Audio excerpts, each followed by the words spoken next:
জিনার শাস্তি, নারী পুরুষের অবাধ মেলামেশা, নারী পুরুষের ব্যভিচারের অথবা নারী পুরুষের হারাম সম্পর্ক, হারাম প্রেম, হারাম ভালোবাসা, কুসম্পর্ক, ছেলে মেয়ের যত অবাধ যৌনাচার এবং বিবাহ বহির্ভূত যেই কোনো যৌন আচরণ যা কেউ ছড়িয়ে দেয়, প্রচার প্রসার করে, একজন আরেকজনের কাছে বলে, আল্লাহর কসম কোরআনে আল্লাহ ওয়াদা দিছে পরে আমি দুনিয়াতেও আযাব দেব, আখিরাতেও আযাব, কসম আল্লাহ। এটা সূরা নূরের মধ্যে আছে, ইন্নাল্লাযীনা ইউহিব্বুনা আন তাশিআল ফাহিশা ফিল্লাযীনা আমানু লাহুম আযাবুন আলীমুন ফিদ দুনিয়া ওয়াল আখিরা।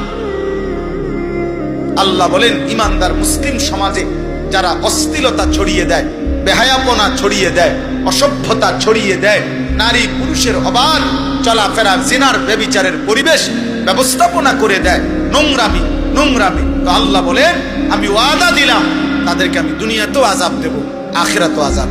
এজন্য যেই সমস্ত রাস্তার পাশে চলার পথে যারা এমন ব্যবস্থাপনা করছে, যেই ব্যবস্থাপনায় অর্ধেক আলো অর্ধেক অন্ধকার, লাল নীল ঝিকিমিকি, আধা আলো আধা অন্ধকার, ছেলে মেয়ের গোপন একাকী বসার জায়গা, অসভ্যতা করার জায়গা, আল্লাহর কসম এই ব্যবস্থাপনাকারীদেরকে আল্লাহ এই দুনিয়াতে বেইজ্জতি করবেনই করবেন, করবেনই করবেন, করবেনই।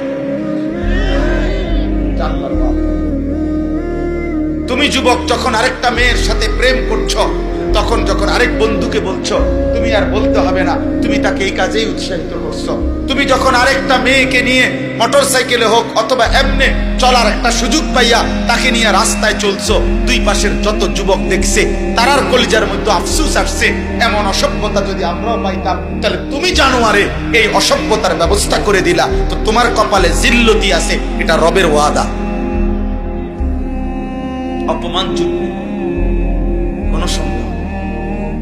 যদি বলে অপমানিত হয়েছে কিনা যদি জানতে চাও তো আমার সাথে আলাদা যোগাযোগ করো, আমি শোনাবো তোমার ব্যর্থ, অপমানিত, লজ্জিত, এই দুনিয়ায় ঘৃণিত যুবকের গল্প।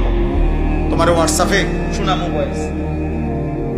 তুমি শুনবা ইনশাআল্লাহ।